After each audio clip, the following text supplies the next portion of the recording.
Socorro, 12 cuentos para caerse de miedo, cuento de los angelitos. Hacía pocos meses que el matrimonio formado por Cora y Eloy Molina había llegado con sus dos pequeños a la gran ciudad, huyendo de la vida miserable que llevaban en un pueblito. Sin embargo, tuvimos mucha suerte, decían. Esos pocos meses habían bastado para que Eloy consiguiera un trabajo que les permitía alquilar una vivienda en los suburbios y soñar con que ya habrían de llegar tiempos mejores. Cora se había empleado como doméstica durante las horas de labor fuera de la casa. Dejaba a sus hijos, Boris, de 7 años, e Iván, de 4, en una escuela de las inmediaciones. Sin duda, la situación económica de la familia Molina había mejorado y suponían que todo andaría mejor aún si Eloy se decidía a aceptar ese ofrecimiento de trasladarse la mitad del año bien al sur del país, contratado por aquella empresa que necesitaba albañiles como él. La paga era doble, comparada con la que recibía en la ciudad, pero el hombre no resolvía separarse de los suyos. Después de todo, no hacía mucho que habían dejado su pueblo y le daba algo de temor que su mujer y sus hijos permanecieran solos en el nuevo lugar. Fue la misma Cora quien lo animó. Le aseguró que ella se sentía ya bastante capaz de desenvolverse en la ciudad y, según decía, los días iban a pasársele volando, tan atareada como estaba. «Pronto volveremos a reunirnos para las fiestas», le repetía a su marido. Así fue como Eloy se despidió de su mujer y sus hijos y marchó rumbo al sur. «Todos los sábados a la mañana vamos a llamar a papá por teléfono», les prometió Cora a Boris e Iván. «Así nos enteraremos de cómo le va y además así les oye las voces a ustedes, ¿eh?». Durante varios sábados seguidos después del viaje de Eloy, se les vio entonces a Cora y sus hijos saliendo de su casa bien tempranito. Era largo el trayecto hasta la cabina telefónica, desde donde podían comunicarse con el padre.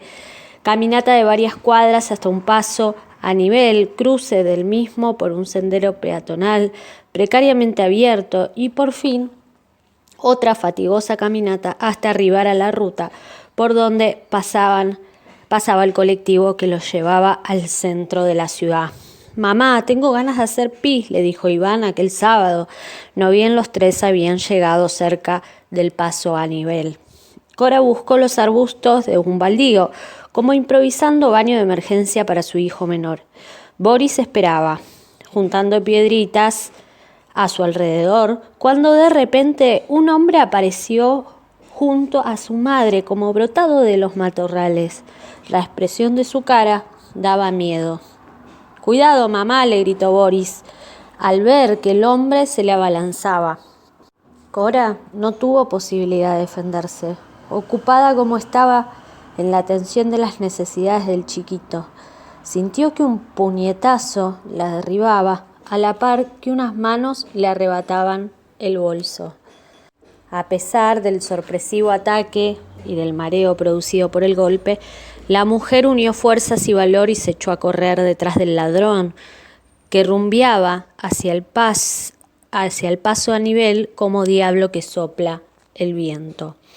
Inútil pedir auxilio en esos momentos y en ese sitio. ¿A quién? Ni un alma que no fuera la de Cora, la de Boris, la de Iván o la de ese desdichado que, sin proponérselo, con su robo acaba de convocar a la tragedia para que dijera presente sobre la mañana del sábado en unos instantes más. En su angustioso afán por recuperar su bolso, donde tenía el único dinero restante para pagar la comunicación telefónica, pasar el fin de semana y aguantar hasta el lunes en que volvía a trabajar por horas, a Cora no se le ocurrió otra cosa que correr tras el delincuente. Reacción lógica. ¿Cómo iba a suponer que la desgracia se echaría a sus hijitos si ella disparaba para tratar de agarrar al ladrón? El hombre cruzó el paso a nivel a la carrera, Cora casi pisándole los talones. Pronto ambos estuvieron del otro lado de las vías. La persecución continuaba. Llorando los gritos desde que habían visto a ese sujeto golpear a su mamá, Boris e Iván también corrían detrás de ellos, aunque no lograban darles alcance. Boris llegó primero al paso a nivel y empezó a atravesarlo. Su hermanito lo seguía. Los dos apuradísimos y con los ojitos puestos en la silueta de su mamá. Los dos desesperados, los dos solos, sobre las vías y frente a la muerte. Consternado, el maquinista de ese tren que se dirigía al centro contaba ante las cámaras de los noticieros de la televisión horas después. No pude evitarlo. Esos angelitos que me aparecieron de repente fue terrible, terrible. Dios mío, no voy a olvidarlo mientras viva. Nosotros tampoco. Pobre mamá, pobre papá. Nadie escuchó estas palabras, que sin embargo fueron pronunciadas una y otra vez el día de la tragedia hasta que llegó la noche y los hijos de los más humildes, como Boris e Iván, casi no tienen defensores durante sus vidas, mucho menos después de muertos. El drama fue rápidamente olvidado por los medios de comunicación masiva y por el público consumidor de sus noticias. Pobre mamá, pobre papá. Pasaron 20 años a partir de aquel sábado trágico para Eloy y Cora. Con los corazones destrozados, ambos siguieron trabajando como robots, aunque ya no le encontraban sentido a la existencia. Se esforzaban, sin embargo, para ayudar a criar a varios sobrinitos a medida que su familia, del lejano pueblito, iba mudándose a la gran ciudad. En esta obra de solidaridad con los suyos encontraban a veces un poco de alivio para su dolor. No quisieron tener más hijos. El recuerdo de Boris y Iván se mantenía en ellos con una nitidez tal que sentían que ambas criaturas andaban por allí con sus almitas en puntas de pie, deslizándose por la casa, acompañándolos, como en el pasado, eternamente niños. De tanto en tanto a Cora le parecía oír sus voces y la tristeza la ahogaba entonces con la misma intensidad que aquel día en que los había perdido para siempre. Pobre mamá, pobre papá. Lejos de la modesta casa de los Molinas, en una pensión, de las tantas cercanas al centro de la gran ciudad, vivía el hombre a raíz de cuyo robo habían muerto Iván y Boris, en total impunidad de su delito.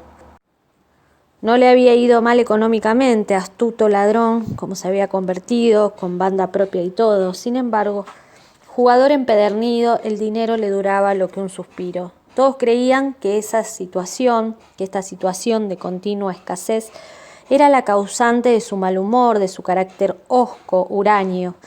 ¿Quién iba a imaginar que un sujeto despreciable como aquel viviera como vivía, torturado por los remordimientos? Los años no lograban traerle la paz, aunque desde que aquello había sucedido se repetía que él no era culpable, que el accidente era producto de la fatalidad, que ni loco hubiera pensado en hacer tanto daño. Si hasta había devuelto el bolso, arrojándolo de manera anónima en el jardín de los Molinas, 2 noches después de la tragedia y con casi la mitad de los billetes robados. No voy a olvidarlo mientras viva, Canejo, se decía, atormentado por la culpa y por el vino. No voy a olvidarlo. Entonces, en su delirio, le parecía escuchar que unas vocecitas le susurraban lentamente. Nosotros tampoco. Muchas veces a lo largo de esos años había tenido la sensación de que alguien lo seguía cada vez que debía tomar un tren. Era como si unas pisadas fueran recorriendo las suyas a medida que caminaba por los andenes. Por eso evitaba en lo posible viajar en ferrocarril. Un sábado como tanto se preparó para ir a las carreras. Hacía bastante calor y el mediodía amenazaba aumentarlo aún más, por lo que decidió no tomar el repleto micro que solía conducirlo al hipódromo y viajar en tren más aireado al menos. Ese día tuvo mucha suerte con sus apuestas a los caballos. Ganó una fortuna. La noche lo sorprendió contentísimo, esperando en esa estación de las afueras el tren de regreso al centro. Mucha gente circulaba por el andén, ya se veía a lo lejos brillar el foco de una locomotora en dirección hacia allí a toda velocidad. En instantes más se detenía junto al andén. El hombre se encaminó hacia el borde, quería ser de los primeros en subir a los vagones para conseguir asiento. Él era de los que a toda costa y abriéndose paso a fuerza de codazos siempre conseguía viajar sentado. Pero esta vez no, ni sentado ni parado. La locomotora ensordecía con su silbato y ya todo el gentío se apretujaba en el andén cuando los oídos del hombre creyeron percibir esas pisadas especiales, las mismas que solía detectar cada vez que debía tomar un tren. Esa sensación se le antojó ridícula. El andén estaba atestado, no era posible ya dar un paso, pero sí saltar hacia las vías, y el hombre lo hizo. A menos eso es lo que testificaron todos los que tuvieron la lamentable ocasión de verlo con sus propios ojos.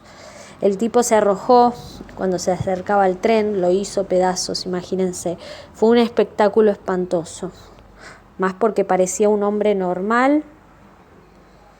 Vea, estaba allí al lado nuestro, lo más tranquilo, y de repente ninguno de los testigos obviamente pudo enterarse de lo que en verdad sucedió, porque el episodio que realmente tuvo lugar en aquella estación solo lo conocieron el hombre y los angelitos. Tal cual se narra más arriba, el hombre había sentido que lo seguían hasta el borde del andén. Apenas entonces se había tenido tiempo como para darse vuelta, cuando 4 manitos infantiles lo empujaron a las vías al impulso de un vigor sobrenatural. Durante la fracción de instante que le quedó de vida, antes de caer debajo de la locomotora, vio fugazmente 2 criaturas vestidas a la moda de 20 años atrás. Ellas lo habían empujado y eran 2 varoncitos de corta edad, y los 2 lo contemplaron con miradas como vueltas para adentro, como de otro mundo, mientras él pensaba por última vez: ni muerto voy a olvidarlo. Y ellos le decían: nosotros tampoco. Pobre mamá, pobre papá.